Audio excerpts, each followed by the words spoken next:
Curt Schilling is thinking about running for Senator of Massachusetts. And you know who he wants to go up against? Elizabeth Warren. And lest you think that this is sort of a crackpot idea, remember they used to say the same about Scott Brown when he was vying for Ted Kennedy's old seat. With me now, the former league All-Star, pitching great, even though he played for the Red Sox, Curt Schilling. By the way, we did call Elizabeth Warren's office, has yet to hear back from her. Curt, it's very good to have you. Thanks for coming. Thanks for having me, Neil. All right, you're first off a big Donald Trump fan, right? I am a big American conservative, constitutional-loving person, so I will be voting for Donald Trump. What do you think of all the dust-up he's gotten from these comments about Miss Universe, the weight, the women thing? What do you think of that? Well, I think that in each and every one of our pasts, we've said things we regret. We've said things that we probably shouldn't have said. But last I checked, nothing he said got 4 people killed in Benghazi, so I'm okay with that. Hillary Clinton picked up a little bit, Curt, as you probably heard in the polls. Not a lot. It could change. But did he go too far? Did that debate hurt him? And if so, how would you advise him? Well, first off, I think the debate as we know it is now an outmoded way to judge these people for president. You don't run the country in 90-minute oral arguments. I think what it did show you is that he is not a polished politician, and I don't think that's a bad thing. The polls I heard, he was up after the debate. But at the end of the day, I stopped living on polls after Brexit, and start to rely on discussing with people. And so, I think she did everything she could. Listen, she has nothing to attack him with because she has nothing to stand on achievement-wise. She's never 26 years, which I thought was a very powerful response from him, which was, you've had 26 years to fix it, you've done nothing. And it's true, she hasn't. She's done the opposite of nothing. She's hurt in every possible way she can, and I think she's the epitome of just a very bad, evil human being. Your opinion there. Now, how long have you been conservative? Yeah. My whole life. I was raised, my father served, my family served. I wanted to serve before I was given the God-given ability to throw a baseball pretty hard, accurately. Yeah. But I've been an Army brat since the day I grew up. So when you came to the Red Sox, did they know you were conservative? Yeah, I think in '04, I think the need to win a World Series trumped politics right up until the point when I said vote Bush after that. Yeah, then you got a different response. This issue where you might challenge Elizabeth Warren, are you really serious about that? Oh, I'm serious about it. I'm thinking about, listen, one of the things about a senator that people need to understand, a senator takes the constituents' concerns to D.C. It's not about politicking the state. Governor Baker, I think, is doing a good job. I think he's made a lot of people mad on both sides, which to me is a good sign. But Senator Warren is about free education. And just locally, there's 29 public colleges in Mass, 191,000 public college students. That's over $3 billion a year, which means to graduate a 4-year class in this state, you're looking at over $10 billion in new taxes. Not money, new taxes. So what would you do? On a national if you got that job, what would you do? Well, first off, I would get rid of that. Listen, I'm okay with free education and free college in Mass if they can pay for it.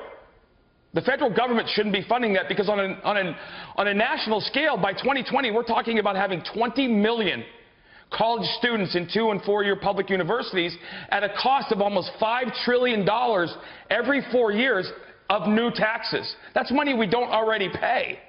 And I think that a lot of people miss that. I'm all for as cheap an education as we can make this, but the capitalistic market drives the winners and losers. And the more the federal government gets involved, the less success it has and the less off we are as a country. You know, Curt, what they always do, and we're already seeing in this race, but in any race, they dig up stuff you've written and said, right? And in your case, I mean, there's a fielder's choice, as it were, right? I mean, there is a mound of it. Right. On the transgender thing, you said a man is a man no matter what they call themselves. I don't care what they are, who they sleep with. Men's room was designated for the penis, women's not so much. Now you need laws telling us differently? Pathetic. Right. Okay. Well, there you go. So how would you handle that? That came up in a press conference. Neil, the federal government doesn't belong in the bathroom. Let the states, let the citizens of the country dictate how they want to run their states. Isn't that what the government was set up for? To handle, protect the people of this country, to provide for the people in this country that can't provide for themselves, and then the 50 states are supposed to go off and police themselves and take care of themselves. The more federal government we have in our lives, the less our lives have become free and livable. So let me ask you this. When this happens, of course, many in the media will quickly forget what a great pitch you are and focus on your political comments. And the Rolling Stone magazine earlier this year, I think back in the summer when you were first toying with this idea of running for Senate, said, if you think the white guy grievance movement will die after Donald Trump's likely landslide defeat this November, think again. There will be plenty of filterless, self-pitying dunces to carry the torch in Trump's place. Schilling is a leading candidate. What do you make of that? Pretty nasty. Yeah. Well, you know, that's the same magazine that I believe ran the Lena Dunham story. Touche. If I'm not mistaken. Very good point. Very good point. I don't care. I don't care. I honestly don't care. But here's you know, the thing. press is kind of liberal in your town, and I'm just wondering, you think they'll cut you some slack? They don't have to cut me slack. I don't care if they cut me slack. If I'm not electable, then I won't get elected. But I believe being a senator, being a governor, being in the political office is about being a leader. It's not about being the smartest guy in the room, even when you're not, or the smartest gal in the room. It's about surrounding yourself with smart people and coming to a consensus and making the right decisions for the people you represent. As a senator, that would be the people of Massachusetts. As the governor, you're fiscally responsible for Massachusetts. You know, as president, it's the country. But you know, Curt, that Senate club, they're pretty elitist. I mean, there are a couple of wild ones in there, but that's a pretty elite club. Well, I think I'm pretty comfortable in telling you that I would not have a problem with sitting in one of those elite clubs and telling someone to kiss my butt.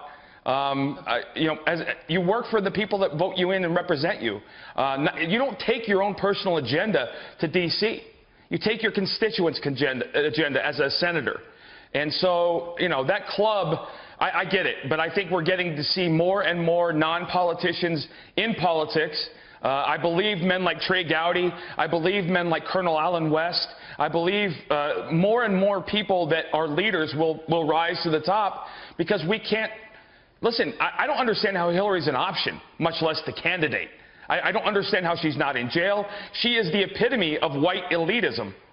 And the things that she's done, this is a woman who took money from the survivors in Haiti, who helped ruin the lives of women her husband's accused of sexually assaulting, who was and if you look under the Secretary of State. Do you think that issue, you know, the whole marriage issue should come up in the next debate?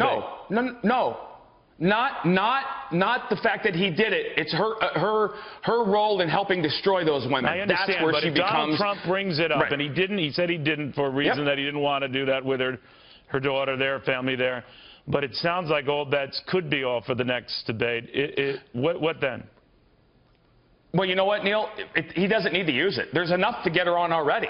She is the gift that keeps on giving every single day. She says something more stupid or more of a lie than she did the day before. You don't have to make stuff up. You don't have to reach for the things that she's giving you. This is and I was going to say, if you look under the job description for Secretary of State, the Secretary of State is responsible for American citizens abroad, on American soil, and its diplomats. She failed miserably. Not only did she fail, but it almost looks like she willfully failed, which we hope and pray was never the case, comes back, lies to the families, and then calls the families of the 4 men who she got killed liars to the American people. What kind of a despicable human being does that? And she's the leading candidate? Are you kidding me? Well, she is the leading candidate right now. If you don't mind if I could switch gears a little bit, there's been a great deal of attention paid to those who are sitting out or kneeling out the national anthem. The cover Time magazine, Colin Kaepernick, others have done it as well. This has spread a little bit. A few Washington Redskins players in the last weekend shaking their fists in the air. Even some kids at Pop Warner games doing the same. Where do you stand on this? Well, I was pissed initially, very pissed. And then when I started to hear the veterans talk about him kneeling being one of the rights that they fought for, I kind of backed away from that point. But he's kneeling for a false narrative. He's kneeling for a lie. The Black Lives Matter movement and this disproportional violence against blacks by our police officers is founded on no factual data.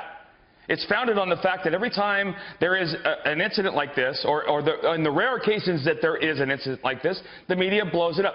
In the 75 most violent cities in this country, blacks make up 15% of the population, yet commit 57% of the murders.